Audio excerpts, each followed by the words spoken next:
The second order is, this is something that we mentioned in the past, you can't learn this Gemara, speak out 4 hours, and this not to be one of them. And that is, it's Yodua, that Reb Chaim Volozhin, and this is brought down in Keser Rosh, said that even though Chazal were maflik, as relates to the Isser, for a person to forget Davar Echad Mi Mishnasai, but in the words of Reb Chaim Volozhin, Zekoi ala Rishonim Shalomdu Bapeh. This was only true for the Rishonim that they used to learn Torah Shebal Peh Bal Peh. For the Rishonim that used to learn Torah Shebal Peh Bal Peh, there was an Isser for a person to forget a Davar Echad Mi Mishnasai. But once Islasis Hashem Eferu Torah Secha, and at the times of Yehuda Nasi, they were matter writing Torah Shebal Peh Shaloi Tishtakach. At that point, there's no Isser anymore for a person to forget his learning. This is an incredible kula in the sugya of a person forgetting his learning, which in the Mishnah obvious hareza mischai benafshe ki'ilu mischai benafshe, and in our sugya it's either 1, 2, or 3 lavin. But said Reb Chaim Volozhin, it was only true for the Rishonim Shalamdu Bapeh. But as it relates to Bismanenu, where the Torah Bapeh is written at this point, this is not something that's relevant anymore. The Briskarav Ala Torah in Parshas Va'aschanon. So he brings this Reb Chaim Volozhin and he explains the oimik of it. Said Maran Hagriz. Now, you learn what's the isser of a person forgetting Davar Echad Mi Mishnasai. If a person has Torah, you can't forget the Torah. There's an isser. You're not allowed to forget learning. Can't eat nevela, can't eat basav v'chalav, you can't forget Torah. It's a regular isser gavra, a person is not allowed to forget his learning. Said the Briskara, where Chaim Volozhin was being megalatas was, that the yisoid of the isser is not for the yachid not to forget his learning. The yisoid of the isser is, Torah Shebal Peh, once upon a time, was given over by Mesorah. It was given over ish mi pi ish. Moshe kibel Torah misinai, u'Mesorah liyeshua v'yeshua l'skenim. That's the way Torah was given over. To the extent a person who had some level of achrayus, of making sure the Mesorah went over, forgot Davar Echad Mi Mishnasai, he just blew the entire Mesorah. Can you imagine that? If one halach is forgotten, it could be someone's going to darshan a kal v'chomer, and there's a pirch on the kal v'chomer, you don't know about it because it was forgotten. Rebbeinu dal makula, a churban mamish, in a ruchniistic sense, could take place if a davar echad mi mishnasai is forgotten. And that's why it was so chomer, kol hashechech davar echad mi mishnasai, hareza kilu mischai benafshay. And you're over 1 lav, 2 lav, and 3 lavim.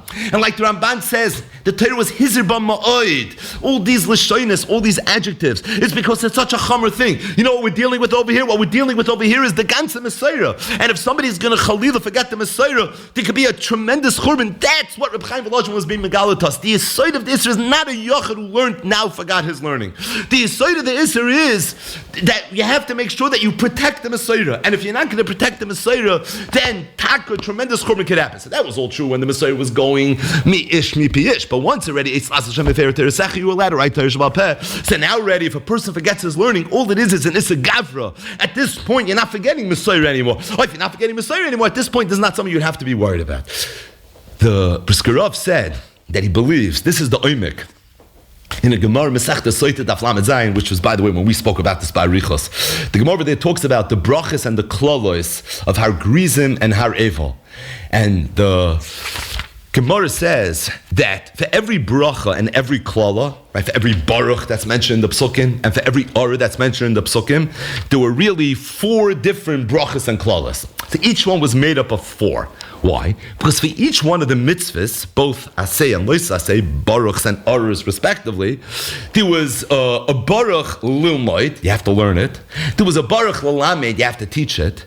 There was a baruch lishmar, and there was a baruch lasos. And the same is true for the aura. So there was a lilmoid, there was a lamed, there was a lishmar, there was a lasos. In other words, a person has to learn the mitzvahs. You have to teach the mitzvahs. You have to be lishmar the mitzvahs, and lasos, you have to do the mitzvahs. Said the Briskerov, if you take a look at the Marsha in Soita Lamed Zayin, he muches, what does lishmar mean? We know what lilmoid means, to learn. Lolami means to teach. Lasos means to do. What is lishmar? Now, said the Briskerov, I know what you're thinking. Isn't Lasais mitzvah asay and Lishmar is mitzvah lois asay? Zocher v'shamar, right? Zocher is the asay and shamar is the lois asay. Sometimes the word shmira is in the context of lois asay.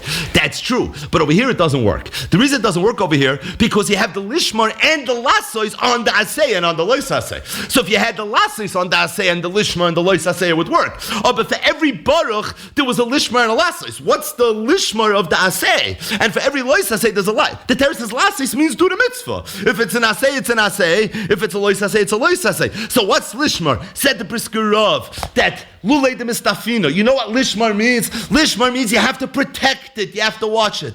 The Yidden were told you have to learn Torah. The Yidden were told you have to teach Torah. And the Yidden were told you have to watch the Torah. You have to protect the Torah. And the Yidden were told Lasais, you have to go ahead and you have to do the mitzvahs because the Torah has been Mesorah. Again, we don't appreciate this so much anymore. But once upon a time, the Torah was mamish, something that was given over Ishmi Piyish. If it's given over Ishmi Piyish, Chalila, what's going to happen if it gets forgotten? That's why you find it with different Tanam, right? Kishachala, and they're asking them shaylas because if a person died with him, the Messiah could die as well. There was such an incredible sensitivity when it came to all these zachin. But the point is, Lishmar means you have to watch it. Lishmar means you have to protect it. The Yid was told to learn Torah, and then after you learn it, protect it. Why protect it? Because if you're not going to protect the Torah, who knows if there's going to be Torah in the world? And you can't have a world without Torah. And that's why part and parcel of the Iker Tzivuyim was learn it, teach it, do it, and lishmar. This is something you have to watch as well. And that's the Oimik of Reb Chaim Volozhin. The Oimik of Reb Chaim Volozhin was this Inyan. It's not just an Issa Gavra, don't forget you're learning, but it's lishmar. You have to make sure that you're going to protect the Messiah. Stating that, if you take a look in the Shulchan Aruch Harav, in Hilchas Talmud Torah Perek Beis, and this is in Sif Dalet, Shulchan Aruch Harav has a whole arichas on the Inyan of the Issa Shikras HaTorah, and then he says as follows: V'gam achshav, even now, shenichtav v'Torah shabal that Torah Bal Peh is already written. So that if somebody learned something and he forgot, okay, I could learn it again. Ein zeh moil klum, said the Alter Rebbe. It doesn't help at all. Ki miyad sheshachach, the minute he forgets his learning, oiver belav. He's already oiver belav, koidem sheyayin. Before he's going to be ma'ayin. Kemoish she biyameyem, she oiver belav b'shosh shecheach. The olden days, if a person forgot his learning, even though it wasn't written, you could have asked somebody and he could have told you the Torah again. The Torah says it didn't help. So too now, Bismanenu said, the Shulchan Aruch Harav, that it's not going to help as well. In other words, there seems to be a fundamental machloikis in Hilchas Talmud Torah between Reb Chaim Volozhin and between the Balatanya, the Shulchan Aruch Harav, and that is the Isra of Shikras HaTorah. According to Reb Chaim Volozhin, it's an Isra in the Mesorah. It's you're not allowed to leave out any chelik of the Mesorah. You have to make sure that the Mesorah is going to be kept 100% intact, and that's why this was only Negeya when the Mesorah is something that was taka given over, Ishmi Piyish. But now that already you're allowed to write to Torah Shabbat Peh, at this point, this is not something you have to be concerned with. But the Shulchan Aruch Harav held not that way. He held it's an Issa Gavra. A person's not allowed to forget his learning. And as a result, the Issa is going to be true today, just like it was back in the day. Machloikis between Reb Chaim Volozhin and Reb Shneur Zalman as it relates to Hilchas Talmud Torah. This is not the Machloikis between Reb Chaim Volozhin and the Balatanya and Hilchas Talmud Torah, but definitely a very interesting Machloikis nonetheless, and that is the second art.